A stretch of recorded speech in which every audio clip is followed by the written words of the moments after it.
Hello everybody, welcome back to R&B Reviews. Hopefully you watched our top 10 list of the best movies of 2009. Now we are going to tell you guys what we think were the worst movies of 2009. And here, this list was tricky for me. I don't know about you, Brendan, but we didn't see too many bad movies this year. There weren't a lot of atrociously bad movies, but there were a couple ones that really stuck out as movies that were just, I'm never going to rewatch again. I'm never going to subject even my worst enemy to watch. There were some awful ones. Yeah. But, here we're going to rip them apart. Okay.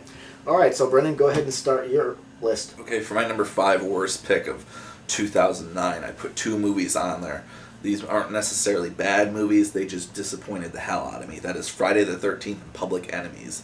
Public Enemies was a film I was greatly looking forward to, and I was sadly let down. It was a great story about a legend from these parts in Indiana, John Dillinger, and Michael Mann kind of did a very underwhelming version of his story.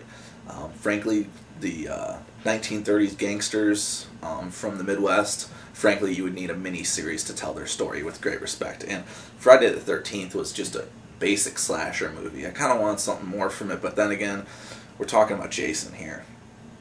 Not bad movies, but they disappointed me. Alright, now I'm starting my worst list out with Jennifer's Body, a film that I thought was a bit of a letdown. Now, I didn't think it was really that scary or that funny, and Megan Fox really, she just wasn't that intimidating as the lead character, and like she should have been, and I thought that the film also oversold Fox by having her swim naked in a lake for no reason and a lesbian kissing scene. The script was written by Diablo Cody, who wrote Juno, which I liked, but here the dialogue was just not as good.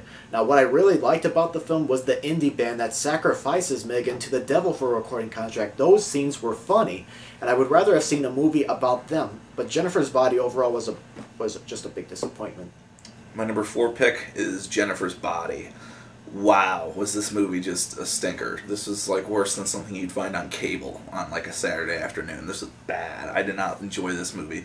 The humor was just like, obviously Diablo Cody was trying to be witty and funny, and it really didn't work out. The movie had small elements that I liked, but Megan Fox apparently cannot act her way out of a wet paper bag. I mean, frankly, just have her stand there, you'll sell tickets.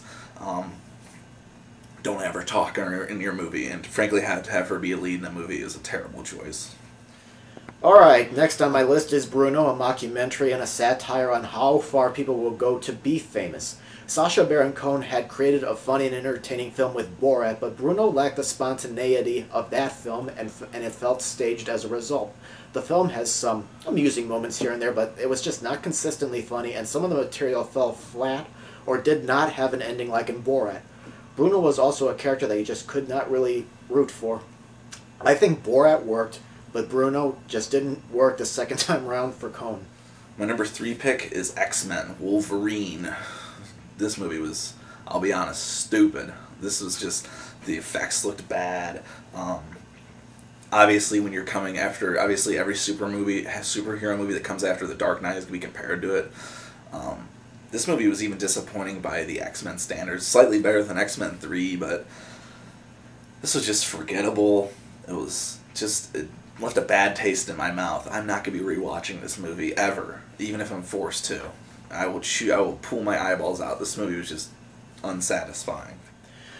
Alright, up next is a film that really wasn't interesting or that I didn't really care that much about. It's Rob Zombie's Halloween 2. Now, throughout the film, I didn't feel involved. I didn't care about the characters except for probably Sheriff Brackett. Laurie was annoying like in Zombie's first Halloween film, and I was hoping that Mike Myers would kill her. The character of Sam Loomis, well, I didn't think he worked here as someone that was just trying to capitalize on what happened in the first film. And the film had some good ideas, I'll admit that, but they were just not developed, and I kind of rolled my eyes at a character who was talking about having sex with a corpse. Halloween 2 is supposed to be out on DVD as a director's cut now. I don't know if it's better than what I saw in the theaters, but at this time, I have no interest in seeing it. When Zombie said he wasn't going to make a sequel to the first Halloween film he did, he should have listened to himself. Number 2, The Haunting in Connecticut. This is pretty much like a sci-fi channel movie. It was that kind of goofy and bad. I think we were really nice on it. We were really nice to that movie when we originally reviewed it. we shouldn't have been. The movie was, I don't know, we had very low standards, I guess, for horror movies at the beginning of 2009, but Haunting in Connecticut is very forgettable, and avoid it. You know, and it should be easy, because no one's going to be talking about that movie. Okay, the previous films on my list for the most part are failures, but here we get to the films that I genuinely think are the worst that I've seen in 2009. My number 2 on my list is a real number 2, if you excuse my bad joke.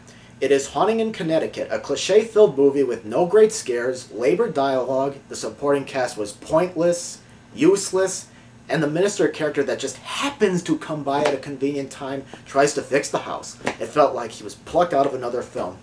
Haunting in Connecticut, I think, was probably the most contrived film of 2009, and interestingly, Brennan just pointed out that he was too nice on it.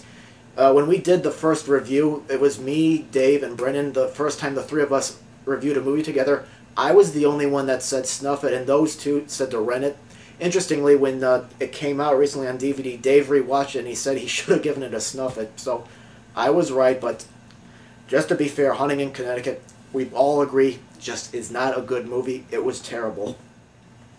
Number 1. You'll probably see this one coming, but Halloween 2. Wow. Way to spit in the face of John Carpenter and everything that was great about the Halloween movies. The character of Michael is destroyed. The character of Dr. Loomis is turned into a douchebag. Michael Myers isn't even Michael Myers. He's a hillbilly. It looks like Rob Zombie on the weekends. I mean, he's just walking around with bags, and he looks like a homeless person killing people, essentially. It's a really dull movie. I mean, there were small elements I kind of liked. I mean, Rob Zombie was trying to be almost like David Lynch with his Halloween 2, but it didn't really work out. Rob Zombie, go back to music, or go back to hosting your TCM Underground. Anything, please, just stay away from Halloween, the universe, period. I mean, they've destroyed the character of Loomis. Donald Pleasance is rolling in his grave, and frankly, they've destroyed, a legendary film series. Not to mention the remake was shit as well. Okay, my pick for the worst film of the year. You could probably feel my fury already. Alright, this is a film that had a bad releasing history. It was supposed to be released in theaters, then it was changed for straight to DVD, then it was changed again to cable, then followed by a DVD release. And this movie is Labor Pains, starring Lindsay Lohan as an office worker who lies about being pregnant to keep her job. Now, the bad dialogue did not sound like something I would hear in a professional office. The pace I found to be slow, the gags and jokes were not that funny, and Lohan just seemed like she was not interested in the film as she was appearing in it. Now, I think Lohan has talent, but I think the material here was not the right one to pick.